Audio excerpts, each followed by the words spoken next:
90 hari, cukup untuk mengubah hidup seorang pria. Ia terhina, dihancurkan, dan dirampas segalanya. Tapi di balik kesederhanaannya, ia menyimpan rahasia triliunan rupiah. Bisakah rahasia itu membalikan segalanya? Atau justru menghancurkannya? Assalamualaikum sahabat Medha Karuna. Semoga hati kalian selalu dipenuhi kedamaian. Di sini, setiap kisah adalah cermin kehidupan yang mengajarkan kita arti cinta dan perjuangan. Sebelum kita lanjut, jangan lupa tekan tombol like dan subscribe agar cerita penuh makna ini terus hadir menemanimu. Tulis juga di komentar, kalian dari mana saja? Dan jika kisah ini menyentuh hati, cukup tulis, aku merasakannya. Dukungan kecilmu berarti besar untuk kami, agar cerita-cerita penuh harapan ini terus hidup. Adit, pada usia 28 tahun, adalah seorang maestro di antara mobil-mobil mewah. Bukan sebagai pemiliknya, tentu saja, melainkan sebagai penjinak besi-besi mahal yang berderet rapi di pelataran parkir sebuah mall paling megah di jantung kota. Seragam biru lusuh yang ia kenakan kontras dengan kiloket Ferrari, Lamborghini, dan Porsche yang menjadi pemandangan sehari-hari. Baginya, setiap mobil memiliki karakternya sendiri, dari deru mesin yang berbisik manja hingga raungan yang penuh arogansi. Adit mengenal setiap pemiliknya, bukan dari nama, melainkan dari cara mereka melemparkan kunci, dari tatapan mata mereka yang terbiasa memandang rendah. Namun, ia tak pernah membalasnya. Ia memilih membalas dengan senyuman yang hangat dan sapaan yang tulus, seolah-olah kehormatan sejati tidak bisa dibeli dengan uang, melainkan lahir dari dalam diri. Langit Jakarta yang kelabu dan penuh polusi selalu menjadi atapnya, dan aroma bensin adalah wewangian parfum yang paling sering ia hirup. Tapi bagi Adit, pekerjaan ini jauh lebih dari sekadar mengais rezeki. Ia menganggapnya sebagai sebuah panggung, di mana ia bisa menjadi saksi bisu dari jutaan cerita yang lalu lalang. Di sana, ia melihat pasangan yang baru saja bertunangan dengan cincin berkilauan, keluarga yang sibuk dengan belanjaan, hingga pebisnis yang terburu-buru dengan ponsel di telinga. Semua orang sibuk dengan hidupnya, dan Adit adalah bagian tak terpisahkan dari lanskap tersebut, namun sekaligus juga terasing. Ada kehampaan yang terasa begitu nyata dalam dirinya, sebuah kekosongan yang tak mampu diisi oleh gemerlap kehidupan orang lain. Setiap malam, setelah pulang ke kontrakan kecilnya yang hanya berukuran 2x3 meter, kehampaan itu terasa semakin dalam. Hanya ada satu benda yang menjadi jembatan antara dirinya dengan masa lalu yang penuh misteri. Sebuah kotak kayu tua yang permukaannya sudah retak-retak. Kotak itu tidak besar, hanya sebesar buku tulis tebal, dan permukaannya dipenuhi ukiran rumit yang sudah pudar. Di dalamnya, tersembunyi sebuah kunci kuno yang berkarat dan selembar surat yang sudah menguning, terlipat rapi dengan segel lilin yang telah pecah. Benda-benda ini adalah satu-satunya warisan dari kakeknya yang telah lama meninggal. Kakeknya adalah sosok yang tak banyak bicara, seorang lelaki tua yang gemar bercerita tentang kebun kecil dan petualangan di masa muda, tetapi tak pernah sekalipun menyinggung tentang masa lalu yang lebih rumit. Ini kunci dari kehidupan lain, Dit. Begitu kata kakeknya sebelum menghembuskan napas terakhir. Suaranya parau dan penuh rahasia. Adit tidak pernah mengerti makna kalimat itu. Ia sudah mencoba segala cara. Membawa kunci itu ke tukang kunci, mencoba mencocokkannya dengan beberapa laci tua yang ia temui di toko barang antik, bahkan sampai membawanya ke pasar loak. Namun, hasilnya selalu nihil. Kunci itu seolah tak memiliki gembok. Dan surat itu, setiap kali Adit mencoba membacanya, ia hanya menemukan tulisan yang kabur, seolah-olah tinta kuno itu menolak untuk dimengerti. Ia pun memutuskan untuk menyimpan kotak itu, meletakkannya di bawah tumpukan pakaiannya, jauh dari pandangan. Ia menganggapnya sebagai jimat, sebuah pengingat akan kata-kata terakhir kakeknya yang penuh misteri. Suatu sore, saat matahari mulai condong dan langit berubah menjadi oranye keemasan, sebuah mobil sport merah melaju kencang, nyaris menabraknya. Rem berdecit nyaring, menciptakan suara memekakan yang membuat jantung Adit berpacu. Pengemudinya, seorang pemuda berambut pirang dengan kacamata hitam, membuka jendela mobilnya dan menatap Adit dengan tatapan malas. "Hei, mata taruh di mana?" hardiknya. Suaranya dipenuhi amarah yang berlebihan. Adit hanya menunduk. meminta maaf dengan tulus, meskipun ia tahu ia tidak bersalah. "Maaf, Tuan, saya tidak melihat." Adit berusaha menjelaskan, tapi pemuda itu memotongnya dengan cepat. "Sudah, jangan banyak alasan. Cepat sana, buang sampah," katanya sambil melempar sebotol minuman kosong ke tanah, tepat di depan sepatu Adit. Pemuda itu tertawa sinis, lalu tancap gas meninggalkan Adit yang terpaku. Kejadian itu terasa begitu familiar. Bukan karena ia sering dilecehkan, tetapi karena tatapan sinis dan tawa mengejek itu mengingatkannya pada seseorang yang sangat ia kenal, seseorang yang pernah menjadi bagian penting dari hidupnya. Rasanya seperti ada sesuatu yang menusuk ulu hatinya, sebuah rasa sakit yang tak kunjung hilang. Ia membungkuk, memungut botol kosong itu, dan membuangnya ke tempat sampah. Tangan-tangan Adit yang kotor oleh debu dan oli terasa dingin. Ia tahu betul, semua orang bisa membeli mobil mewah, namun tidak semua orang bisa membeli harga diri. Malam harinya, di bawah cahaya lampu remang-remang dari bohlam yang hampir mati, Adit mengeluarkan kembali kotak kayu tua itu.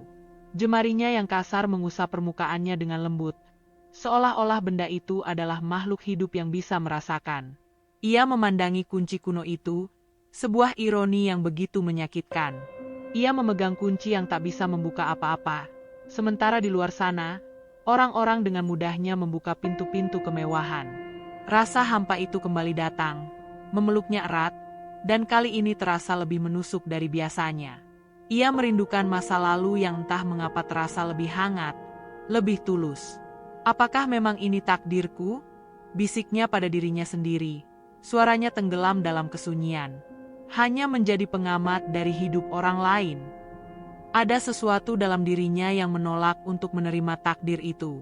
Ada suara kecil yang berbisik bahwa ia pantas mendapatkan yang lebih baik, bahwa ia tidak bisa terus-menerus hidup dalam bayang-bayang masa lalu yang kelam. Malam itu, di tengah kegelapan, ia berjanji pada dirinya sendiri bahwa ia akan mencari tahu. Ia akan mencari tahu rahasia apa yang disembunyikan kakeknya, dan ia akan membuka pintu yang selama ini terkunci rapat. Ia tidak tahu apa yang akan ia temukan di balik pintu itu, tetapi ia yakin, apapun itu akan lebih baik daripada rasa sakit yang kini ia rasakan. Tangan Adit yang gemetar memegang kunci kuno itu dengan erat, seolah-olah benda itu adalah jangkar terakhirnya di tengah badai kehidupan yang tak berujung. Pagi itu, udara di area parkir mal terasa lebih lembab dari biasanya, membawa serta aroma basah dari aspal yang baru saja disemprot air. Hari berjalan seperti hari-hari lainnya bagi Adit. Ia menyambut setiap mobil dengan senyuman yang sama, menunjuk arah dengan gerakan tangan yang cekatan, dan tak pernah absen mengucapkan, "Terima kasih," yang tulus. 31 mobil telah melewati tangannya saat sebuah sedan hitam mewah, berkilau seperti cermin dan dihiasi logo 3 bintang di kapnya, melaju perlahan. Jantung Adit berdegup lebih kencang. Ada intuisi aneh yang berbisik bahwa hari ini, sesuatu yang buruk akan terjadi. Instingnya tak pernah meleset. Jendela mobil itu terbuka perlahan, menampakkan wajah seorang wanita yang begitu akrab sekaligus asing bagi Adit. Itu adalah Sally, mantan istrinya. Wajahnya yang dulu ia kenal kini dihiasi riasan tebal, dan senyumnya yang dulu hangat kini tampak dingin dan sombong. Di sampingnya, duduk seorang pria dengan seragam polisi yang rapi, lengkap dengan tanda pangkat yang berkilauan. Pria itu menatap Adit dari balik kacamata hitamnya, ekspresinya datar, namun ada nada merendahkan yang sangat kentara. Adit merasa seolah seluruh oksigen di sekitarnya menguap. Suara di telinganya berdengung, dan dunia seolah berhenti berputar. "Oh, lihat siapa ini!" Suara Sally memecah keheningan. Nadanya bukan nada sapaan, melainkan sebuah pernyataan yang dipenuhi ejekan. Ia tertawa kecil. Tawa yang dulu Adit cintai kini terdengar seperti cemoohan. "Ternyata kamu masih di sini, Dit. Kirain udah naik pangkat jadi manajer." Adit berusaha menjawab, namun kata-kata tersangkut di tenggorokannya. Ia hanya bisa menatap Sally. Matanya memohon agar wanita itu menghentikan sandiwara menyakitkan ini. Tapi Sally tidak peduli. Ia terus berbicara. Setiap katanya bagai tusukan belati tajam yang menembus perisai kesabaran Adit. "Bayangkan, Sayang, Sally berbalik kepada suaminya. Ini loh, mantan suamiku yang katanya punya masa depan cerah. Padahal, cuma mentok jadi tukang parkir. Pria itu hanya tersenyum sinis. Senyuman yang semakin menguatkan rasa malu yang merayap di seluruh tubuh Adit. Untung aku cerai. Kalau enggak, mungkin aku cuma bisa naik motor butut, bukan mobil semewah ini. Sally mengusap dashboard mobilnya dengan manja, seolah-olah mobil itu adalah bukti nyata dari pilihannya yang tepat. Ada beberapa orang yang mulai melirik ke arah mereka. Mata-mata penasaran yang tadinya hanya sekadar lewat, kini menatap Adit dengan tatapan iba, atau lebih buruk lagi, dengan tatapan menghakimi. Panas menjalari pipi Adit. Ia merasa seperti seorang penjahat yang tertangkap basah. Meskipun ia tidak melakukan kesalahan apapun. Rasa malu itu menjalar dari ujung kepala hingga ujung kaki, membuatnya ingin sekali lenyap dari hadapan semua orang. Ia ingin berteriak, menjelaskan, membela diri, tetapi ia tahu itu hanya akan membuat situasi semakin buruk. Kamu harusnya bersyukur, Dit. Tambah Sally lagi, kini dengan suara yang lebih lantang, seolah memastikan semua orang di sekitar bisa mendengarnya. Tuhan itu adil, kan? Dia kasih aku jalan keluar. Kasih aku suami yang bisa kasih aku segalanya. Masa depan cerah, rumah besar, uang, dan pekerjaan yang layak. Bukan kayak kamu, hidupnya cuma muter-muter di sini aja. Sally tertawa puas, seolah-olah ia baru saja memenangkan sebuah pertarungan besar. Suaminya menanggapi dengan tawa kecil, lalu memajukan mobilnya sedikit agar lebih dekat dengan Adit. Dengar, Mas, kata pria itu dengan suara rendah yang dipenuhi otoritas. Kamu harus sadar diri. Cukup jadi tukang parkir yang baik. Jangan mimpi aneh-aneh. Dunia ini punya kelasnya masing-masing. Pria itu menepuk pundak Adit dengan gerakan yang merendahkan, seolah-olah ia sedang menepuk anjing yang patuh. Adit merasa harga dirinya diinjak-injak begitu saja. Tangannya mengepal di balik punggungnya, kuku-kuku jarinya menusuk telapak tangannya sendiri, sebuah upaya untuk mengalihkan rasa sakit emosional ke rasa sakit fisik. Tiba-tiba, Sally membuka pintu mobilnya dan berdiri di hadapan Adit. Ia menarik dompetnya yang tebal dan mengeluarkan beberapa lembar uang kertas 100 ribuan, lalu melemparkannya ke tanah, tepat di kaki Adit. Nih, ambil. Anggap aja uang tip dari mantan istri yang udah sukses. Siapa tahu kamu bisa beli nasi padang yang enak buat makan siang, ya kan? Adit mematung. Matanya menatap uang yang bertebaran di aspal, lalu beralih ke wajah Sally yang dipenuhi senyuman mengejek. Jantungnya terasa seperti hancur berkeping-keping. Itu bukan uang, itu adalah penghinaan yang paling kejam. Tanpa menunggu reaksi Adit, Sally kembali masuk ke mobil, menutup pintu dengan bunyi keras, dan mobil mewah itu pun melesat pergi, meninggalkan Adit dalam kehampaan yang terasa lebih pahit dari apapun. Debu dari roda mobil yang berputar kencang mengotori seragamnya, dan aroma parfum mahal yang ditinggalkan Sally terasa begitu menyesakkan. Ia berdiri di sana, di tengah keramaian, namun merasa lebih sendirian daripada sebelumnya.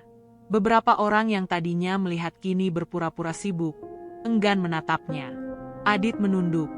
Matanya menatap uang kertas yang tergeletak di kakinya. Ia tidak bisa menyentuhnya. Rasanya seperti menyentuh racun. Ia berdiri di sana selama beberapa menit, membiarkan waktu berlalu, membiarkan kehampaan meresap ke setiap pori-pori tubuhnya.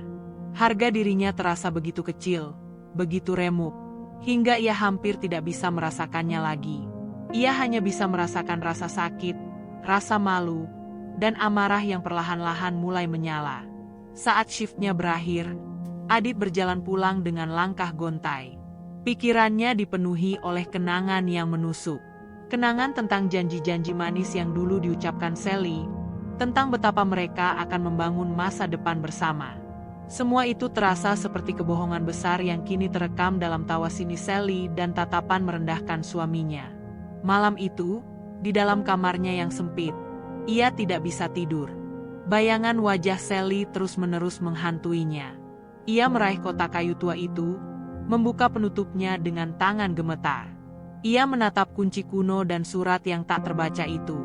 Kali ini, ia tidak melihatnya sebagai teka-teki, melainkan sebagai satu-satunya harapan yang tersisa. Ini adalah satu-satunya jalan keluar. Ia harus menemukan apa rahasia di baliknya. Itu bukan lagi sebuah pilihan, melainkan sebuah keharusan. Ini adalah satu-satunya cara untuk memulihkan harga dirinya, untuk membuktikan pada dirinya sendiri, dan pada Sally, bahwa ia lebih dari sekadar bayangan di balik kemewahan orang lain. Sejak pertemuan memalukan itu, dunia Adit terasa berbeda. Pelataran parkir yang dulu ia anggap sebagai panggung kehidupan kini terasa seperti arena pertempuran. Setiap kali mobil mewah melintas, ia tidak lagi melihatnya sebagai kendaraan biasa, melainkan sebagai simbol arogansi yang menusuk.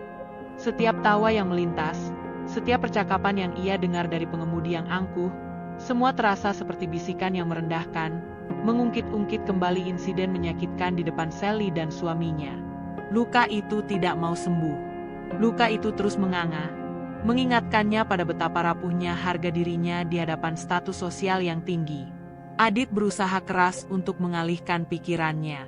Ia mencoba fokus pada pekerjaan, menghitung karcis parkir dengan saksama, memastikan setiap kendaraan keluar dengan lancar.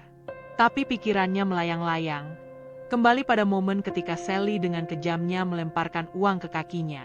Kilasan itu bagaikan api yang membakar batinnya. Ia bertanya pada dirinya sendiri, berulang-ulang, apakah aku seburuk itu? Apa salahku? Apakah mencintai dengan tulus dan bekerja dengan jujur memang tidak cukup? Pertanyaan-pertanyaan itu menghantuinya bahkan dalam tidur. Ia tidak lagi bisa tidur nyenyak, sering terbangun dengan keringat dingin, teringat pada tatapan mengejek dari suaminya yang berseragam. Ia memutuskan untuk menghabiskan hari liburnya di rumah, jauh dari hiruk-pikuk yang hanya menambah kesedihannya. Di dalam kamar sempitnya yang pengap, ia merenungi masa lalunya. Bukan dengan kilas balik yang rumit, melainkan dengan potongan-potongan ingatan yang terasa begitu jelas. Ia mengingat Sally yang dulu. Sally yang ia temui saat mereka sama-sama masih merintis mimpi. Waktu itu, mereka hanya punya cinta dan harapan. Mereka makan di warung sederhana, menghabiskan malam dengan bercerita tentang rencana masa depan, dan tertawa lepas tanpa beban. Namun, seiring berjalannya waktu, mata Sally mulai melihat hal-hal lain. Ia mulai mengagumi etalase toko perhiasan yang mewah, melirik mobil-mobil mahal yang melintas, dan mengeluhkan betapa lambatnya Adit dalam meraih kesuksesan finansial. Kita tidak bisa hidup dari cinta saja, Dit. Begitu kata Sally pada suatu malam, suaranya dingin dan penuh kekecewaan. Aku butuh lebih. Aku butuh kepastian. Aku butuh masa depan yang layak. Adit dulu mencoba meyakinkannya bahwa ia akan bekerja keras. Ia bahkan sempat mengambil pekerjaan sampingan, tetapi Sally sudah terlanjur melihat jurang pemisah antara kehidupan yang ia inginkan dengan realitas yang mereka jalani. Dan di sanalah, di tengah-tengah impian dan kenyataan, hubungan mereka pecah. Sally pergi, dan tidak lama kemudian, kabar pernikahannya sampai di telinga Adit. Ia menikah dengan seorang polisi, seorang pria yang memiliki segalanya yang tidak dimiliki Adit, status, kekuasaan, dan uang. Adit saat itu merasa terluka, tetapi ia tidak pernah merasa terhina sampai pertemuan beberapa hari yang lalu. Kini, setelah semua kesakitan ini, Adit menyadari sesuatu. Sally tidak pernah benar-benar pergi karena Adit tidak punya apa-apa. Sally pergi karena ia tidak pernah benar-benar menghargai apa yang Adit miliki, kesabaran, kejujuran, dan ketulusan. Itu adalah kekayaan yang tidak bisa ia beli dengan uang. Kesadaran ini memicu percikan amarah yang dingin di dalam diri Adit. Bukan amarah yang meledak-ledak, melainkan amarah yang tenang dan penuh tujuan. Ia tidak lagi ingin membuktikan dirinya pada Sally. Ia ingin membuktikan pada dirinya sendiri bahwa ia berharga. Tangan Adit terulur, meraih kotak kayu tua yang ia simpan di bawah tumpukan pakaiannya. Ia mengeluarkannya, meletakkannya di atas meja kecilnya, dan menatapnya dengan pandangan yang sama sekali berbeda dari sebelumnya. Kunci kuno itu tidak lagi tampak seperti objek yang aneh. Sebaliknya, ia terlihat seperti sebuah kunci yang nyata, yang menunggu untuk menemukan gemboknya. Surat yang menguning itu tidak lagi tampak seperti tumpukan kertas usang. Sekarang, Ia adalah sebuah misteri yang harus dipecahkan. Kakek, bisiknya, suaranya serak. Apakah ini yang kakek maksud? Apakah ada sesuatu yang kakek tinggalkan untukku? Ia menghabiskan sisa harinya dengan meneliti setiap detail dari kotak itu. Ia meraba setiap ukiran yang ada di permukaannya, mencari celah atau petunjuk tersembunyi. Ia mengambil senter dan menyinarinya dari berbagai sudut, berharap ada tulisan rahasia yang terungkap. Ia mencoba mencium aroma kertas suratnya, berharap ada petunjuk yang ia lewatkan. Ia bahkan mencoba mengingat setiap kata yang pernah diucapkan kakeknya, setiap cerita yang pernah ia dengar. Namun, ia tak menemukan apa-apa. Ia merasa frustrasi, tetapi ia tidak menyerah. Keesokan harinya, alih-alih pergi bekerja, Adit memutuskan untuk mengambil cuti. Ia tahu ia tidak akan bisa bekerja dengan fokus jika pikirannya masih terpecah. Ia harus menyelesaikan urusan ini. Ia tahu ada bahaya, bahwa pencarian ini bisa berakhir dengan kekecewaan lagi. Namun, rasa sakit dari penghinaan Sally jauh lebih besar dari rasa takut akan kekecewaan. Ia tidak ingin lagi merasa seperti orang yang tidak berguna. Dengan tekad yang bulat, Adit mengemasi kunci dan surat itu ke dalam tas kecilnya. Ia memutuskan untuk mencari bantuan profesional. Ia tidak akan lagi mencoba-cobanya sendiri. Ia akan pergi ke tempat-tempat yang mungkin bisa membantunya. Perpustakaan umum, museum, atau bahkan pusat arsip. Ia akan mencari ahli sejarah atau filologi yang mungkin bisa membaca tulisan yang sudah kabur di surat itu. Ia akan mendatangi setiap toko barang antik, menanyakan apakah ada gembok yang cocok dengan kunci yang ia miliki. Ini adalah sebuah misi. Ia tidak akan berhenti sampai ia menemukan jawabannya. Langkahnya terasa ringan, seolah-olah beban berat di pundaknya mulai terangkat. Tujuan baru telah memberinya kekuatan. Ia keluar dari kontrakannya, dan untuk pertama kalinya sejak pertemuan dengan Sally, ia tidak menundukkan kepalanya. Ia menatap langit dengan tatapan penuh harapan. Ia tahu jalan di depannya akan sulit dan panjang, tetapi ia tidak sendirian. Ia punya kunci, ia punya surat, dan ia punya janji dari kakeknya yang penuh teka-teki. Dan yang terpenting, ia punya sebuah alasan yang kuat. Ia harus membuktikan pada dirinya sendiri bahwa ia jauh lebih berharga dari apa yang dikatakan oleh uang atau status sosial. Pencarian Adit dimulai. Dengan tekad yang membara, ia mengalihkan seluruh waktunya dari pekerjaan menjadi pencarian. Kotak kayu tua yang selama ini hanya ia pandangi kini menjadi peta hartanya. Setiap jam ia telusuri jejak-jejak masa lalu, mencoba menyambung kepingan-kepingan cerita yang tak pernah utuh dari kakeknya. Langkah pertamanya adalah mendatangi perpustakaan kota. Di sana, di antara rak-rak buku yang berdebu dan aroma kertas yang menguap, ia mencari arsip tua, berita-berita lama, atau catatan-catatan sipil yang mungkin memuat nama kakeknya. Hari-hari pertamanya dipenuhi dengan kekecewaan. Ia menemukan puluhan, bahkan ratusan nama yang sama dengan nama kakeknya. Namun, tidak ada satupun yang memiliki jejak berarti. Tidak ada yang mengarah pada sesuatu yang luar biasa. Adit merasa seperti sedang mencari sebutir pasir di tengah gurun. Rasa frustrasi mulai merayap, mencoba meruntuhkan semangatnya. Ia telah menghabiskan beberapa hari cutinya, dan uang yang ia simpan pun perlahan terkuras untuk biaya transportasi dan fotokopi dokumen-dokumen yang tidak relevan. Ia merasa letih, baik secara fisik maupun mental. Namun bayangan wajah Sally dan tatapan suaminya terus-menerus memotivasinya. Di tengah keputusasaan itu, pada hari kelima pencariannya, sebuah keajaiban kecil terjadi. Di bagian arsip sebuah koran tua yang terbit sekitar tahun 80-an, Adit menemukan sebuah artikel kecil tentang sebuah perusahaan rintisan bernama Karsa Mandiri. Di daftar pendirinya, ada satu nama yang sama persis dengan nama kakeknya. Jantung Adit berdegup kencang. Ia membaca artikel itu berulang-ulang, mencari detail lebih lanjut, tetapi hanya itu yang ada. Tidak ada alamat, tidak ada informasi kontak, hanya sebuah nama dan tahun pendirian. Ini adalah petunjuk pertama yang ia dapatkan, sebuah secercah cahaya di tengah kegelapan yang panjang. Namun, pencariannya tidak serta-merta menjadi mudah. Ia mendatangi kantor-kantor pemerintahan yang mengurus perizinan perusahaan, bertanya pada para petugas yang sibuk, namun lagi-lagi, ia menghadapi jalan buntu. Karsa Mandiri sudah tidak terdaftar, seolah-olah perusahaan itu tidak pernah ada. Ia mencoba mencari jejaknya di pusat arsip bisnis, namun nihil. Kekecewaan kembali datang, kali ini lebih berat. Adit merasa seolah-olah ia sedang dipermainkan. Ia memegang bukti, namun bukti itu tidak membawa kemana-mana. Ia merasa lelah, sangat lelah. Ia duduk di sebuah bangku taman, memandangi keramaian yang lalu lalang, dan meragukan keputusannya. Apakah ini memang takdirku? Bisiknya dalam hati. Mengejar bayangan yang tak pernah ada. Tepat pada saat ia tenggelam dalam keputusasaan, sebuah mobil sport melintas dan berhenti di pinggir jalan. Adit mengenali mobil itu. Mobil itu milik suami Sally. Tubuhnya menegang, seluruh ototnya mengeras. Jantungnya kembali berdegup kencang.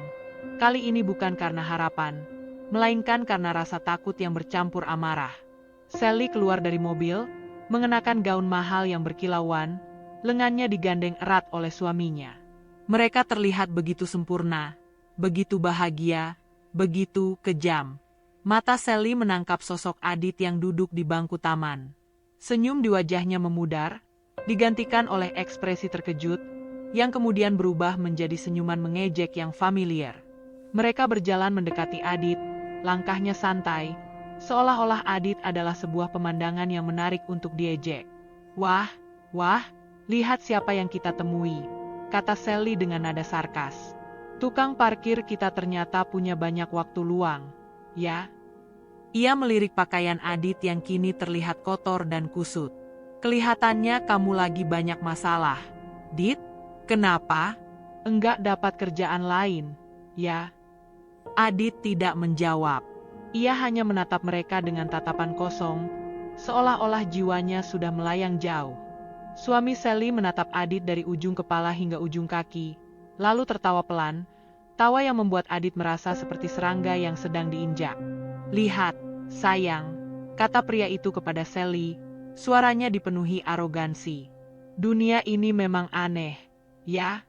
Ada orang yang sibuk mencari jalan pintas, tapi lupa kalau status itu tidak bisa dibeli. Mau sebanyak apapun kamu berusaha, kalau dasarnya sudah di bawah, ia akan tetap di bawah. Ia mencondongkan tubuhnya ke arah Adit. Suaranya merendah dan penuh ancaman. Dengar, aku sudah dengar dari teman-temanku. Kamu ini sering mondar-mandir di kantor arsip, ya? Cari apa, sih? Jangan main-main.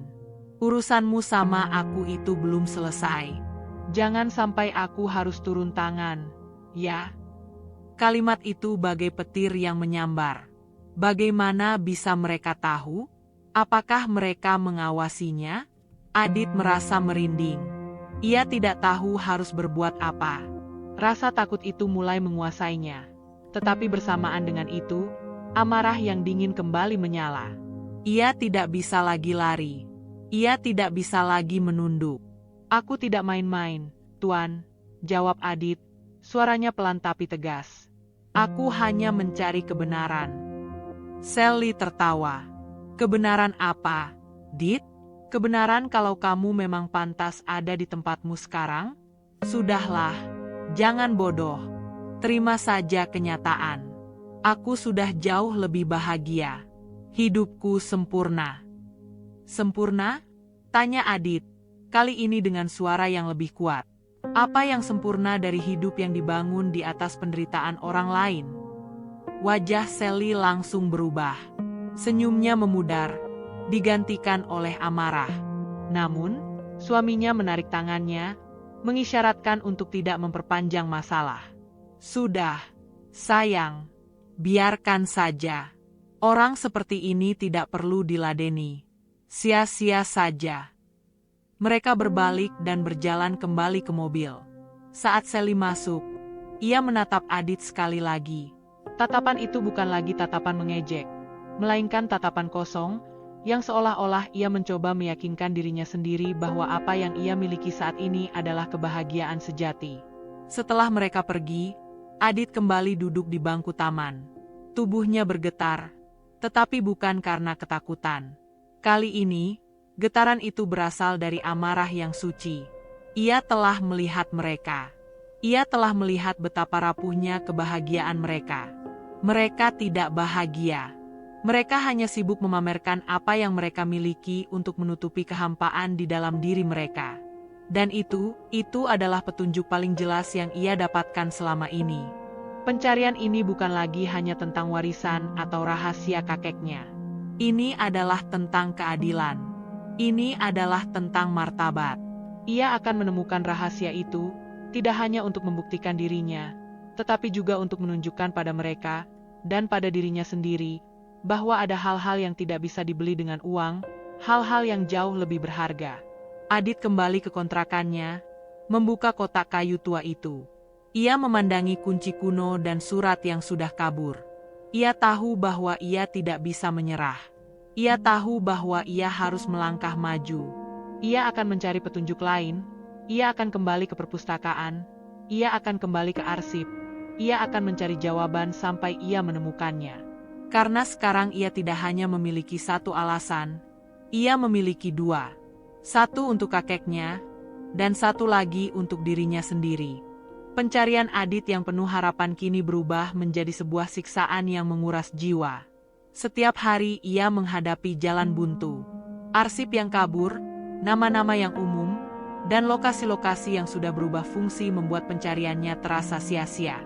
Tabungan yang ia kumpulkan sedikit demi sedikit selama bertahun-tahun kini menipis untuk biaya transportasi dan fotokopi dokumen-dokumen yang tidak berguna. Kelelahan fisik dan mental mulai menggerogoti. Kantung matanya menghitam, dan senyumnya yang dulu tulus kini digantikan oleh garis kerut yang penuh kekhawatiran. Ia merasa seperti sedang mengejar bayangan, berlari kencang tanpa pernah mendekat. Puncaknya, tekanan itu datang dari arah yang paling ia takutkan. Pagi itu, saat Adit sedang mengatur kendaraan di area parkir, sebuah mobil patroli polisi berhenti tepat di depannya. Jantung Adit mencelos. Dua orang polisi turun, salah satunya adalah suami Sally, Tuan Ramdan. Tuan Ramdan tidak mengenakan seragam, melainkan kemeja kasual yang rapi, namun tatapan matanya begitu tajam dan penuh otoritas. Ia berjalan santai menghampiri Adit, sementara rekannya yang berseragam menunggu di mobil. "Selamat pagi, Mas Adit," sapa Tuan Ramdan dengan nada yang ramah yang terasa jauh lebih dingin dari kutub utara. "Kok pagi-pagi gini sudah merusak mobil orang?" Adit terkejut. "Maksudnya, Tuan?" tanyanya, bingung. Tuan Ramdan tersenyum miring. "Ada laporan masuk. Katanya ada tukang parkir yang ugal-ugalan sampai membuat baret mobil konsumen. Saya dapat laporan dan, ternyata pelakunya orang yang saya kenal." Wajah Adit memucat. "Tapi, saya tidak melakukan apa-apa. Saya di sini dari tadi. Baret mobil mana yang Tuan maksud?" Ia mencoba membela diri, namun ia tahu ini adalah sebuah jebakan. Tuduhan itu adalah kebohongan yang kejam, sebuah skenario yang sengaja dibuat untuk menjatuhkannya. Tuan Ramdan tidak menanggapi. Ia hanya menunjuk ke arah belakang. "Teman saya sudah mencatat data kamu. Hati-hati, Mas. Kalau sampai ada laporan lagi, mungkin kamu harus berurusan dengan pihak berwajib. Ya, kamu tahu sendiri, hukum itu kan harus ditegakkan. Tidak peduli status sosialnya, kan?" Kalimat terakhir itu diucapkan dengan penekanan yang menusuk, sebuah sindiran yang jelas merujuk pada ketidakberdayaan Adit. Sally, yang ternyata duduk di dalam mobil di belakang Tuan Ramdan, membuka jendelanya dan tersenyum sinis. "Dulu aku sering bilang, kamu itu ceroboh. Tapi kamu nggak pernah dengar. Sekarang, lihat kan akibatnya." Ia tertawa kecil, tawa yang penuh kemenangan.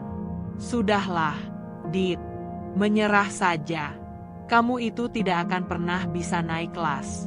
Semua usaha kamu sia-sia. Hidup itu sudah ada garisnya, dan garismu ya cuma di sini saja." Kata-kata itu menghantam Adit seperti pukulan telak. Ia tidak lagi bisa memikirkan balasan. Ia hanya bisa menunduk. merasakan tatapan sinis dari Tuan Ramdan dan tawa Sally yang penuh kepuasan. Ia merasa seperti boneka yang sedang dipermainkan. Ia tidak memiliki kekuasaan, ia tidak memiliki pengaruh, ia hanya memiliki dirinya sendiri yang kini terasa begitu rapuh. Semua orang di sekitarnya, para pemilik mobil dan satpam lain, melihat kejadian itu. Mereka tidak berani bicara. Mereka hanya bisa menatap Adit dengan tatapan iba. "Sudah ya, kita duluan," kata Tuan Ramdan, lalu kembali ke mobil patroli. Mereka melaju pergi, meninggalkan Adit yang berdiri termangu, dikepung oleh rasa malu dan amarah yang meledak-ledak. Ia merasa hancur. Ia tidak hanya dihina, tetapi kini pekerjaannya pun terancam. Ini adalah titik terendah dalam hidupnya. Ia merasa tidak punya apa-apa lagi untuk dipertaruhkan. Ia telah kehilangan harga dirinya. Kini ia terancam kehilangan mata pencahariannya. Malam itu, Adit kembali ke kamarnya dengan langkah gontai. Ia menjatuhkan diri di atas kasur, memejamkan mata. Namun yang ia lihat hanyalah wajah-wajah mengejek dari Sally dan suaminya. Ia meraih kotak kayu tua itu. Jemarinya yang gemetar mengusap permukaannya, seolah-olah mencari kekuatan. Ia membuka tutupnya, menatap kunci kuno dan surat yang sudah sangat usang. Ia tahu, ia harus melakukan sesuatu. Ia harus menemukan jawaban. Sekarang juga, dengan sisa-sisa tenaga dan harapan yang ia miliki, ia mengambil surat yang menguning itu dan mendekatkannya ke lampu bohlam. Ia memandangi setiap garis tulisan yang samar. Kali ini, ia tidak mencari makna kata-kata. Ia mencari sesuatu yang lain. Ia membalik surat itu dan menyinarinya dari belakang. Dan di sanalah ia melihatnya, sebuah cap kecil yang hampir tidak terlihat. Sebuah lambang yang ia kenali. Lambang itu mirip dengan yang ia lihat di sebuah buku sejarah kota yang ia pinjam dari perpustakaan. Itu adalah lambang keluarga seorang bangsawan tua, yang dikenal karena kekayaan dan misteri yang menyelimuti mereka. Lambang itu juga sering dikaitkan dengan sebuah yayasan hukum yang sudah sangat tua. Jantung Adit berdebar kencang. Ia tidak tahu apakah ia hanya berhalusinasi, tetapi ia harus mencobanya. Ia tidak punya pilihan lain. Besok, ia akan mendatangi yayasan itu. Ini adalah taruhan terakhirnya. Jika ini juga jalan buntu, maka ia akan menyerah. Ia tidak sanggup lagi menanggung semua penderitaan ini. Namun, jika ini adalah petunjuk yang benar, maka segalanya akan berubah. Rasa putus asa itu bercampur dengan sedikit harapan. Sebuah percikan yang begitu kecil, namun terasa begitu terang di tengah kegelapan yang pekat. Adit memegang kunci dan surat itu dengan erat, dan untuk pertama kalinya setelah sekian lama, ia merasa bahwa ia tidak sendirian. Ia merasa ada kekuatan lain yang membantunya. Sebuah kekuatan dari masa lalu, yang kini akan menentukan masa depannya. Dengan sisa-sisa keberanian yang ia miliki, Adit berdiri di hadapan sebuah gedung tinggi yang menjulang di pusat kota. Di depan pintu masuknya terukir sebuah nama yang ia kenali dari lambang di surat kakeknya, Yayasan Hukum Puspita Kencana. Bangunan itu terasa sangat megah, jauh dari kehidupan sederhana yang ia jalani. Tiap langkahnya di lobi yang mewah terasa begitu berat, seolah ia adalah sosok yang salah tempat. Keraguan merayap di hatinya. Ia bertanya pada dirinya sendiri, apakah ini hanya hayalanku? Apakah aku datang ke tempat yang salah? Namun, ia tidak punya pilihan lain. Ia harus mencoba. Di meja resepsionis, ia menyebutkan nama kakeknya. Wanita di balik meja itu mengangkat alis, lalu menelepon seseorang. Tak lama kemudian, seorang lelaki tua yang berwibawa keluar dan mengangguk ke arah Adit. Ia meminta Adit untuk mengikutinya ke sebuah ruangan. Begitu Adit masuk, pintu tertutup di belakangnya. Suasana ruangan itu begitu hening, hanya ada suara jam dinding tua yang berdetak pelan. Setiap detaknya terasa seperti pukulan di jantung Adit. Di dalam ruangan, duduk seorang pria parubaya yang mengenakan setelan jas rapi. Ia memiliki rambut yang memutih di pelipis dan tatapan mata yang tajam namun meneduhkan. Pria itu menyambut Adit dengan senyum hangat. "Selamat datang, Nak. Kami sudah lama menunggumu," katanya. Suaranya tenang dan ramah. Adit terkejut. "Maksud, Tuan?" Saya Wira, pengacara pribadi keluarga hartawan, jawab pria itu, menunjuk ke sebuah kursi di depannya. Silakan duduk. Saya rasa kamu membawa sesuatu yang penting. Tangan Adit gemetar saat ia mengeluarkan kotak kayu tua itu. Ia meletakkannya di atas meja marmer, sebuah benda yang tampak begitu rapuh di tengah kemewahan. Wajah Wira berubah serius saat melihat kotak dan kunci kuno itu. Ia mengangguk pelan. Jadi, kamu adalah Adityo Hartawan. Mendengar nama lengkapnya diucapkan, Adit merasa ada sesuatu yang bergetar di dalam dirinya. Iya, Tuan. Tapi, saya tidak mengerti. Wira tersenyum lagi. Kakekmu, almarhum Bapak Wibowo Hartawan, adalah teman lama saya. Ia adalah seorang pengusaha properti yang sangat sukses. Namun, ia tidak hanya meninggalkan kekayaan, ia juga meninggalkan sebuah ujian. Dan hari ini, kamu sudah lulus. Kata-kata itu bagaikan sebuah teka-teki yang semakin membingungkan Adit. Wira kemudian mengambil dokumen-dokumen yang tersimpan rapi di dalam laci mejanya. Kakekmu tidak ingin kekayaannya jatuh ke tangan orang yang salah. Setelah ia melihat orang-orang di sekitarnya hanya peduli pada uang, ia memutuskan untuk menyembunyikan semuanya. Ia meninggalkan petunjuk, sebuah peta yang tersembunyi. Dan itu adalah kunci yang kamu bawa. Wira mengambil kunci itu, memeriksanya sebentar, lalu meletakkannya kembali di meja. Dan petunjuk itu adalah kehidupan yang ia jalani. Hidup sederhana, jauh dari kemewahan, untuk melihat apakah pewarisnya memiliki karakter yang kuat. Kakekmu ingin memastikan bahwa kamu tidak akan menjadi serakah, tidak akan menjadi sombong, dan akan menghargai setiap tetes keringat yang kamu keluarkan. Adit terdiam, kata-kata itu terasa begitu asing.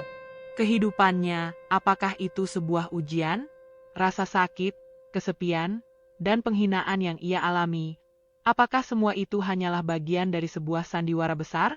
Matanya mulai berkaca-kaca. Ia tidak tahu apakah ia harus marah, sedih, atau bahagia.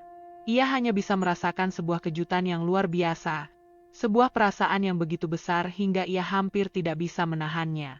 Dan kamu telah melewati semuanya dengan baik, lanjut Wira, suaranya dipenuhi kekaguman. Kamu tidak menyerah pada pekerjaanmu, kamu tidak mengeluh, dan yang terpenting, kamu tidak membalas dendam saat dihina. Kamu tetap menjaga martabatmu. Wira mengambil sebuah map tebal dari mejanya dan memberikannya pada Adit. Ini adalah dokumen-dokumen yang menyatakan bahwa kamu adalah pewaris tunggal dari seluruh aset milik perusahaan Karsa Mandiri Group. Perusahaan yang didirikan oleh kakekmu dulu, yang kini telah berkembang menjadi sebuah konglomerat raksasa. Properti, real estate, saham, dan lain-lain. Seluruhnya kini menjadi milikmu. Nilainya setidaknya lebih dari 1 triliun rupiah. Dua kata terakhir itu bagai guntur yang menyambar. 1 triliun rupiah. Adit tidak bisa berkata-kata. Ia menatap map itu dengan mata membelalak, seolah-olah ia sedang melihat sebuah fata morgana. Tiba-tiba, ia teringat wajah Sally, senyum mengejek suaminya, kata-kata mereka yang penuh hinaan. Semua itu, semua penderitaan yang ia rasakan ternyata tak ada artinya. Ia tidak perlu membalas dendam, ia tidak perlu memamerkan kekayaan. Ia sudah memenangkan segalanya bahkan sebelum ia tahu ia sedang bertarung. Air mata Adit menetes, membasahi pipinya. Itu bukan air mata kesedihan, melainkan sebuah luapan emosi yang begitu dahsyat. Ini adalah air mata dari seorang pria yang baru saja menemukan bahwa semua luka yang ia rasakan selama ini, semua perjuangan yang ia jalani, ternyata adalah bagian dari sebuah takdir yang luar biasa. Ia adalah pewaris dari sebuah kekayaan besar. Namun yang lebih penting, ia telah membuktikan pada dirinya sendiri bahwa ia pantas mendapatkannya. Adit tidak lagi peduli dengan uang. Ia hanya bisa memikirkan betapa kakeknya telah mempercayainya, betapa ia telah menyiapkan ini semua untuknya. Di tengah semua kesakitan, ia tidak pernah sendirian. Ia selalu diawasi, selalu dijaga. Dan sekarang, ia memiliki segalanya. Bukan hanya uang, melainkan juga sebuah tujuan baru, Sebuah kesempatan untuk membuktikan bahwa kekuasaan sejati tidak terletak pada seberapa banyak yang kamu miliki, tetapi pada seberapa banyak yang kamu berikan. Wira menepuk pundak Adit. Selamat, nak. Perjalananmu yang sesungguhnya baru saja dimulai. Adit menatap Wira, lalu menunduk menatap map di tangannya. Ia tidak tahu apa yang akan ia lakukan selanjutnya. Ia hanya tahu satu hal, hidupnya tidak akan pernah sama lagi. Dan semua orang yang telah merendahkannya akan segera melihatnya dalam cara yang paling tidak mereka duga. Malam itu, di dalam sebuah ruangan mewah, seorang tukang parkir sederhana telah menemukan takdirnya. Adit masih duduk di kursi mewah di hadapan Wira, namun pikirannya terasa seperti badai yang bergolak. Ia mencoba memproses setiap kata yang diucapkan pengacara itu, setiap kalimat yang meruntuhkan realitas hidupnya selama 28 tahun. Ujian, kekayaan yang disembunyikan, segalanya hanyalah sebuah sandiwara yang ia jalani tanpa sadar. Wira menatapnya dengan lembut, seolah memahami kebingungan yang berkecamuk di benaknya. Bapak Wibowo, Wira memulai, suaranya tenang dan penuh narasi, adalah seorang pengusaha yang sangat cerdas. Ia membangun bisnisnya dari nol, dengan tangan kosong, dari sebuah warung kecil hingga menjadi sebuah konglomerat raksasa. Namun, semakin kaya ia, semakin ia melihat betapa uang bisa mengubah orang.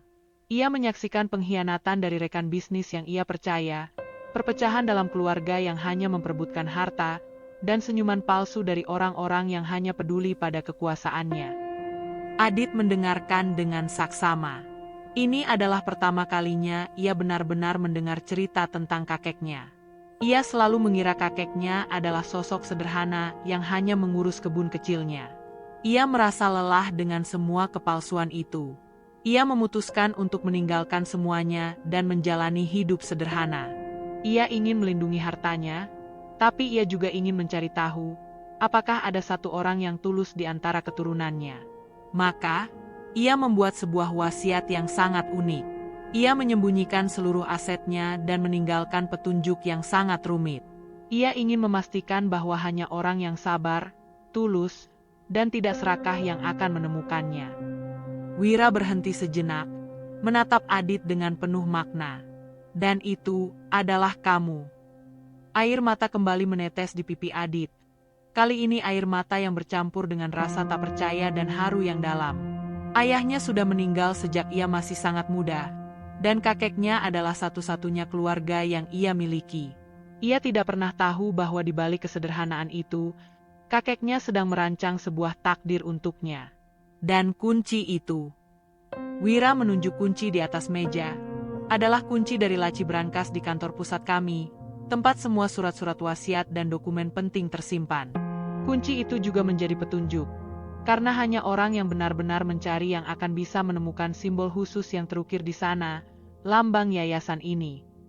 Adit menunduk, mengingat betapa ia hampir menyerah dalam pencariannya. Setiap tetes keringat, setiap kekecewaan, setiap uang yang ia keluarkan untuk mencari, semuanya kini terasa masuk akal. Ini bukan hanya sebuah perjalanan, ini adalah sebuah tes. Lalu, apa yang terjadi pada perusahaan itu selama ini, Tuan? Tanya Adit, suaranya serak. Perusahaan tetap berjalan di bawah pengawasan ketat dari dewan direksi yang ditunjuk oleh kakekmu. Mereka menunggu hari ini, hari di mana pewaris yang sah muncul dengan kunci dan surat itu. Dan yang lebih menakjubkan, lanjut Wira, suaranya berbisik penuh kekaguman, ujian terakhir dari kakekmu adalah penderitaan yang kamu rasakan. Adit mengangkat kepala, matanya membelalak. Maksud, Tuan? Beberapa waktu lalu, Wira mengeluarkan sebuah map lain. Kami menerima laporan dari detektif swasta yang kami tugaskan untuk mengawasimu. Mereka menyaksikan bagaimana kamu dipermalukan oleh mantan istrimu dan suaminya. Mereka melihat bagaimana kamu tidak melawan, bagaimana kamu tetap menjaga martabatmu. Itu adalah sebuah bukti, nak. Bukti bahwa kekayaan tidak bisa mengubahmu. Kamu tidak serakah, kamu tidak arogan, dan kamu tidak butuh uang untuk membuktikan siapa dirimu. Itu adalah hal yang paling berharga di mata kakekmu. Seluruh tubuh Adit terasa membeku. penderitaan yang ia alami, penghinaan yang ia rasakan, ternyata semua itu adalah bagian dari sebuah rencana besar. Sally dan suaminya, tanpa mereka sadari, telah menjadi alat untuk membuktikan bahwa Adit layak. Ia merasa sebuah beban yang sangat berat terangkat dari pundaknya, beban yang ia bawa selama bertahun-tahun. Ini bukan lagi soal uang. Ini soal pengakuan, tentang martabat yang ia pertahankan, tentang kesabaran yang akhirnya berbuah manis. Wira kemudian menggeser sebuah dokumen tebal ke hadapan Adit. Semua aset, saham, dan perusahaan ini, termasuk beberapa anak perusahaan di bidang real estate dan konstruksi, secara hukum adalah milikmu. Kamu adalah pemegang kendali. Kakekmu juga meninggalkan sebuah wasiat khusus. Ia tidak ingin kamu hidup seperti dirinya, disembunyikan. Ia ingin kamu berdiri di tempat yang seharusnya. Adit mengambil dokumen itu, jemarinya menyentuh tulisan-tulisan yang kini terasa nyata. Ia tidak bisa mencerna angka-angka yang tertera di sana. Jumlah kekayaan yang ia miliki kini terasa begitu fantastis, tidak nyata. Selama ini, ia hidup dari penghasilan yang tidak seberapa, dan kini ia adalah seorang triliuner. Tiba-tiba, ia teringat wajah Sally yang penuh kemenangan, tawa suaminya yang mengejek, dan tumpukan uang yang dilemparkan ke kakinya. Sebuah senyum tipis, penuh ironi, muncul di wajah Adit. Mereka tidak tahu. Mereka tidak tahu bahwa setiap kata hinaan yang mereka ucapkan, setiap tatapan merendahkan yang mereka berikan, justru membuat ia semakin dekat dengan takdir ini. Mereka adalah pemicu, katalis, yang akhirnya membuat Adit menemukan jalannya. Adit menatap Wira, matanya yang berkaca-kaca kini dipenuhi tekad. Lalu, apa yang harus saya lakukan, Tuan? Hidup. Hidup dengan kepala tegak, Adit. Dengan martabat yang sudah kamu buktikan. Dan tunjukkan pada mereka, apa yang terjadi ketika kamu meremehkan seseorang hanya karena statusnya. Wira berdiri, lalu mengulurkan tangannya. Selamat datang kembali, Tuan Muda Hartawan. Adit berdiri, menerima uluran tangan itu. Ia tidak lagi merasa seperti seorang tukang parkir. Di dalam dirinya, ada sebuah perubahan besar yang terjadi. Ia tidak tahu apa yang akan terjadi selanjutnya, tetapi ia tahu satu hal, ia tidak akan lagi menunduk. Ia akan berjalan keluar dari ruangan ini, dan ia akan menunjukkan kepada dunia, bahwa kehormatan sejati tidak bisa dibeli dengan harga berapapun. Dan bagi Sally serta suaminya, permainan mereka baru saja dimulai. Berita itu menyebar secepat api di padang rumput kering. Awalnya, hanya bisik-bisik. Katanya ada tukang parkir yang jadi miliuner. Gumam beberapa orang di forum online. Namun, bisik-bisik itu berubah menjadi headline besar di media massa dan berita viral di media sosial. Foto Adit, yang diambil saat ia keluar dari kantor pengacara dengan setelan jas rapi, terpampang di mana-mana. Judul berita itu sangat mencolok. Dari tukang parkir menjadi pewaris konglomerat raksasa.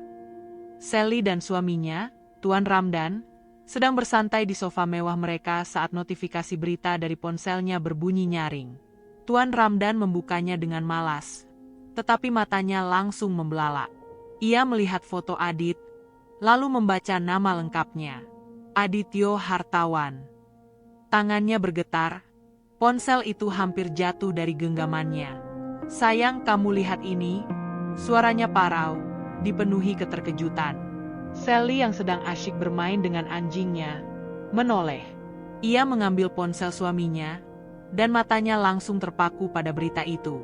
Ia membaca judulnya, lalu melihat foto Adit yang kini terlihat begitu berbeda, penuh wibawa dan karisma. Ia melihat logo, Karsa Mandiri Group, yang tertera di artikel. Sebuah nama yang sangat ia kenal, perusahaan raksasa yang sahamnya sering ia dengar dibicarakan di kalangan sosialitanya. Tawa yang biasanya selalu menghiasi wajahnya kini lenyap, digantikan oleh ekspresi horor yang tak terlukiskan. Mereka berdua mematung, seolah-olah dunia mereka yang sempurna baru saja runtuh di hadapan mereka. Malam itu, dunia mereka benar-benar jungkir balik. Ponsel Tuan Ramdan terus berdering. Telepon dari atasannya, dari rekan-rekannya, semua menanyakan hal yang sama. Benarkah kamu menyalahgunakan wewenangmu untuk mengancam seorang tukang parkir? Apakah dia Adityo hartawan yang sekarang viral? Tuan Ramdan mencoba menyangkal, tetapi bukti-bukti yang ia berikan begitu kuat. Rekaman CCTV di area parkir, laporan yang ia buat, semuanya telah tersebar. Ia yang dulu penuh kekuasaan, kini dihadapkan pada ancaman sanksi dan investigasi. Reputasinya hancur dalam sekejap. Sally tidak jauh lebih baik. Teman-temannya di media sosial yang dulu memuji kemewahan hidupnya, kini berbalik arah. Komentar-komentar pedas mulai membanjiri akun-akunnya. Karma itu nyata, tulis seseorang. Ternyata suamimu cuma bisa memamerkan kekuasaan pada orang yang lebih rendah, kata yang lain. Pantas saja kamu meninggalkan mantan suamimu, ternyata dia triliuner. Ejek komentar lain yang membuat darah Sally mendidih. Ia merasa malu, terhina, dan putus asa. Dunia yang ia bangun dengan susah payah, kini hancur hanya dalam hitungan jam. Dalam keputusasaan, Sally mencoba menghubungi Adit. Ia mengirim pesan, "Dit, ini aku, Sally. Kamu baik-baik aja, kan?" Pesan itu tidak dibalas. Ia menelepon, namun panggilannya ditolak. Ia mencoba lagi, dan lagi, namun hasilnya selalu sama. Panik mulai menguasai dirinya. Ia ingin minta maaf. Ia ingin memperbaiki semuanya. Ia ingin menjelaskan bahwa ia tidak bermaksud, tetapi ia tahu, itu semua adalah kebohongan.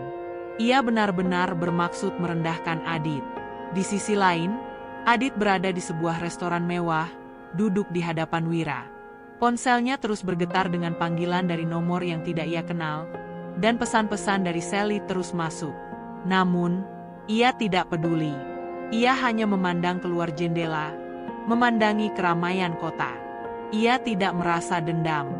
Ia tidak merasa ingin membalas dendam. Semua ini, penderitaan yang ia lihat di mata Sally dan suaminya, adalah konsekuensi dari tindakan mereka sendiri. Mereka adalah korban dari keserakahan dan kesombongan mereka sendiri. Adit kemudian mengatakan sesuatu kepada Wira yang membuat pengacara itu terkejut. "Tuan Wira, saya ingin kembali ke tempat saya bekerja dulu. Ada sesuatu yang harus saya lakukan."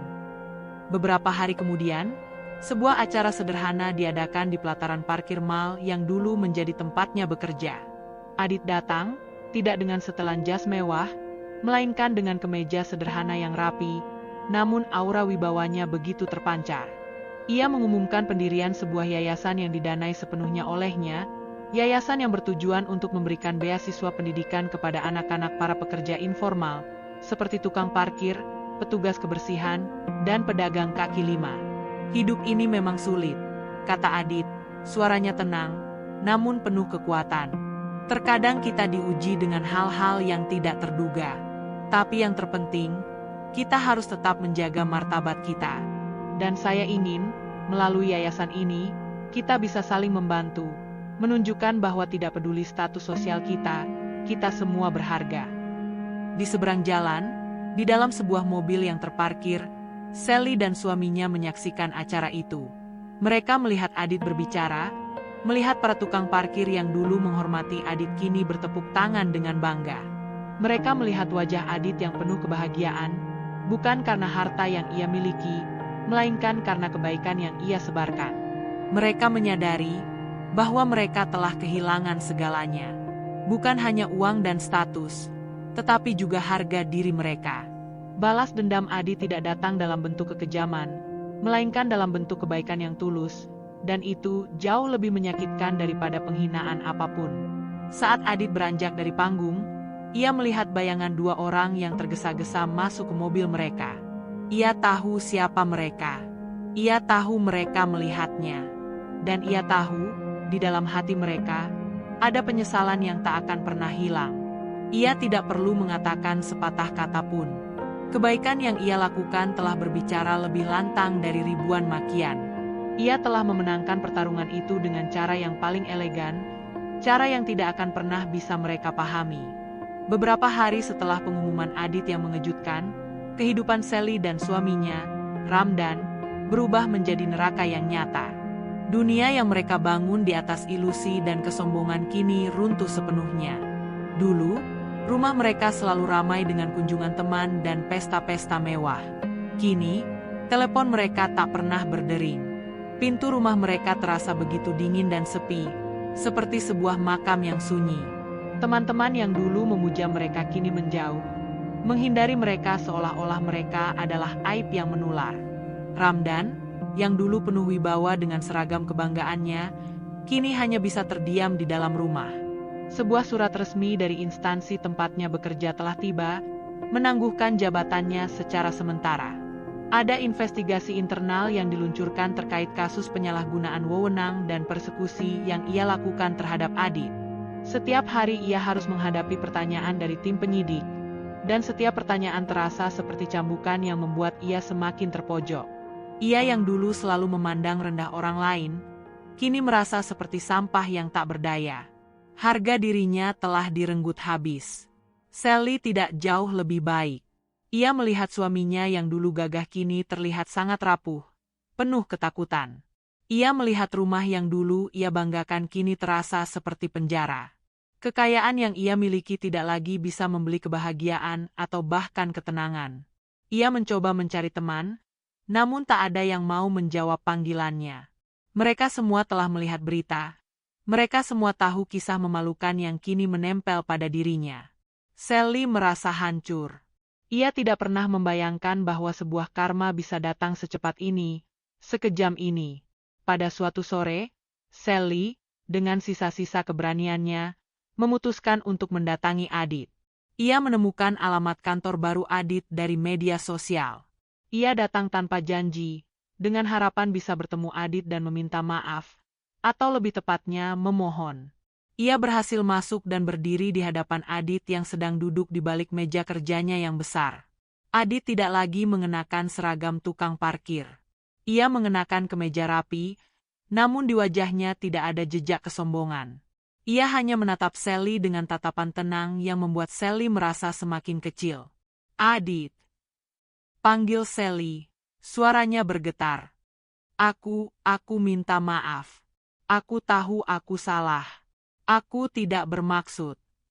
Adit mengangkat tangannya, menghentikan Sally. Kamu bermaksud, Sally. Kamu bermaksud untuk menghina. Kamu bermaksud untuk merendahkan. Dan kamu tahu itu. Tidak perlu berbohong pada dirimu sendiri. Suaranya tenang, tanpa nada amarah. Sally menunduk. Air matanya mulai menetes. Aku tidak tahu kamu akan jadi seperti ini. Aku tidak tahu kamu. Itu masalahnya. Potong Adit dengan lembut. Kamu tidak pernah tahu siapa aku. Kamu hanya melihat apa yang aku kenakan dan apa yang aku miliki. Kamu tidak pernah melihat hatiku. Sally mengangkat kepalanya, matanya penuh permohonan. Adit, tolong. Aku mohon. Suamiku, dia dalam masalah. Hidup kami hancur. Bisakah kamu? Adit menggelengkan kepalanya pelan. Aku bisa. Aku bisa membantu. Aku bisa menelepon beberapa orang dan menghentikan investigasi itu. Aku bisa membuat semuanya kembali seperti semula. Ia berhenti sejenak, membuat Sally dipenuhi harapan. Tapi aku tidak akan melakukannya. Wajah Sally langsung memucat. Matanya kembali dipenuhi keputusasaan. Ini bukan tentang membalas dendam, lanjut Adit. Ini tentang konsekuensi. Yang terjadi pada kalian itu bukan perbuatanku. Itu adalah perbuatan kalian sendiri. Aku hanya berdiri di sini, menyaksikan bagaimana perbuatan kalian kembali pada kalian. Dan aku tidak akan campur tangan. Sally tidak bisa berkata-kata. Hatinya terasa sakit. Bukan karena penolakan Adit, tetapi karena kebenaran dari kata-katanya. Aku memaafkanmu, Sally, kata Adit. Suaranya begitu tulus hingga membuat Sally terkejut. Aku memaafkanmu, bukan untukmu, tapi untuk diriku sendiri. Aku tidak ingin lagi membawa beban kebencian ini. Aku ingin melepaskannya. Aku ingin bebas. Kebahagiaan yang aku miliki sekarang bukanlah karena uang. Kebahagiaan yang aku miliki adalah karena aku sudah bisa memaafkan masa lalu, termasuk kamu.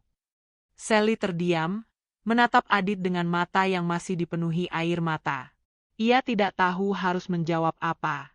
Adit tidak lagi terlihat seperti mantan suaminya. Ia terlihat seperti seorang pria yang telah menemukan kedamaian, seorang pria yang telah memenangkan pertempuran batinnya. Pergilah, Sally, kata Adit, suaranya begitu tenang. Hidupmu ada di tanganmu sendiri. Begitu juga dengan nasibmu. Aku harap, suatu hari nanti, kamu juga bisa menemukan apa yang aku temukan. Kedamaian. Sally berdiri, gemetar. Ia berbalik dan berjalan keluar dari ruangan itu tanpa berkata apa kata lagi. Ia meninggalkan gedung itu, dan air mata yang mengalir di pipinya bukanlah air mata penyesalan yang ia harapkan, melainkan air mata kekalahan yang paling memilukan. Ia telah kehilangan segalanya. Bukan karena Adit mengambilnya, tetapi karena ia sendiri yang telah melepaskannya. Adit kembali duduk di kursinya, memandang kosong keluar jendela. Ia tidak merasa puas. Ia hanya merasa kosong. Tapi itu adalah kekosongan yang berbeda, sebuah kehampaan yang damai. Ia telah melepaskan kebencian, dan ia kini siap untuk menatap masa depan yang cerah, tanpa bayang-bayang masa lalu. Keadilan telah ditegakkan, bukan melalui balas dendam, tetapi melalui sebuah pengampunan yang tulus. 90 hari telah berlalu sejak Adit melangkah keluar dari kantor pengacara Wira. Dunia di sekelilingnya telah berubah 180 derajat, tetapi hati Adit tetap sama. Ia tidak menghabiskan kekayaannya untuk membeli mobil-mobil mewah atau rumah-rumah megah yang dulu ia impikan. Ia mengarahkan seluruh energinya untuk satu tujuan, membangun sebuah yayasan, Yayasan Karsa Mulia, yang dinamai dari nama perusahaan kakeknya. Yayasan itu bukan hanya sebuah organisasi, melainkan sebuah manifestasi dari janji yang ia buat pada dirinya sendiri, janji untuk membantu orang-orang yang menjalani hidup seperti dirinya di masa lalu. Setiap hari, Adit pergi ke kantornya, bukan sebagai seorang bos yang arogan, melainkan sebagai seorang pemimpin yang berempati. Ia memastikan bahwa program-program yayasannya langsung menyentuh para pekerja informal. Ia menyediakan beasiswa pendidikan penuh untuk anak-anak para tukang parkir, petugas kebersihan, dan pedagang kaki lima, memastikan bahwa generasi berikutnya memiliki kesempatan yang lebih baik darinya. Ia juga membuat sebuah program pelatihan vokasi, memberikan modal usaha kecil, dan membangun sebuah klinik kesehatan gratis bagi mereka yang membutuhkan. Pernah suatu hari, Adit kembali ke mal tempat ia dulu bekerja. Ia tidak datang dengan pengawalan atau dengan mobil mewah, melainkan dengan mobil sederhana yang ia kendarai sendiri. Ia berjalan ke area parkir, menyapa para koleganya yang terkejut melihat kehadirannya. Salah satunya adalah Pak Jono, seorang satpam tua yang selalu memberinya semangat. Wajah Pak Jono memancarkan kebahagiaan dan kebanggaan yang tak terhingga saat melihat Adit. Den, Adit sungguh tidak menyangka bisa melihat Den di sini, kata Pak Jono, suaranya parau. Terima kasih atas semuanya. Anak saya bisa kuliah sekarang. Adit tersenyum. Senyuman yang paling tulus yang ia miliki. Bukan saya yang harusnya berterima kasih, Pak Jono. Bapak yang seharusnya. Kebaikan Bapak, senyuman Bapak itu yang membuat saya bertahan. Adit tidak berbicara tentang uang atau kekuasaan. Ia berbicara tentang hal yang benar-benar penting, kebaikan yang tulus. Di mata Pak Jono, ia bukan seorang triliuner. Ia tetap Adit, seorang pemuda yang sabar dan baik hati. Di malam hari, Adit seringkali berdiri di balkon apartemennya yang terletak di lantai paling atas, memandang gemerlap lampu kota. Ia sering memikirkan kembali perjalanannya, dari seorang tukang parkir yang tidak punya apa-apa hingga menjadi seorang pria yang punya segalanya. Ia mengingat setiap rasa sakit, setiap tetes air mata, dan setiap penghinaan yang ia rasakan. Namun, kini, semua itu tidak lagi terasa seperti sebuah penderitaan. Semua itu adalah sebuah proses, sebuah ujian yang ia lewati dengan kepala tegak. Ia menyadari bahwa kekayaan sejati tidak pernah datang dari uang. Kekayaan sejati datang dari dalam dirinya, dari ketulusannya, dari kesabarannya, dari martabatnya. Uang hanyalah sebuah alat untuk menunjukkan kepada dunia apa yang sudah ia miliki di dalam dirinya. Ia tidak lagi merasa perlu membuktikan apapun kepada Sally atau suaminya. Mereka telah mendapatkan konsekuensi dari tindakan mereka, dan Adit telah mendapatkan kebebasan dari pengampunannya. Ia tidak lagi peduli dengan apa yang mereka pikirkan atau katakan. Ia telah menemukan kedamaian yang tidak bisa dibeli. Suatu malam, ia mengeluarkan kembali kotak kayu tua itu. Ia memandanginya, bukan dengan rasa bingung atau frustrasi seperti dulu, melainkan dengan rasa syukur yang mendalam. Kunci kuno dan surat yang tak terbaca itu bukanlah teka-teki, melainkan sebuah jembatan, sebuah pesan dari kakeknya yang penuh kasih sayang. Pesan yang mengatakan bahwa ia tidak pernah sendirian. Kisah Adit bukanlah tentang seorang pria miskin yang menjadi kaya. Ini adalah kisah tentang seorang pria yang sudah kaya sejak awal, tetapi tidak menyadarinya. Ia kaya akan martabat, kaya akan kesabaran, dan kaya akan kebaikan. Ia adalah contoh hidup bahwa uang bisa membeli kemewahan, bisa membeli status, dan bisa membeli kekuasaan, tetapi tidak akan pernah bisa membeli kehormatan sejati. Adit berdiri, meninggalkan kotak itu di atas meja. Ia melangkah ke balkon, merasakan angin malam yang sejuk menerpa wajahnya. Ia tidak lagi merasa kosong. Ia merasa utuh. Ia telah menemukan tempatnya di dunia ini, dan ia tahu bahwa tidak peduli berapapun harta yang ia miliki, ia akan selalu menjadi Adit, pria sederhana yang bangga akan siapa dirinya. Dan itulah kebahagiaan yang paling sejati. Pesan moral. Nilai sejati seseorang tidak ditentukan oleh harta atau status sosial, melainkan oleh integritas, kesabaran, dan kebaikan hati.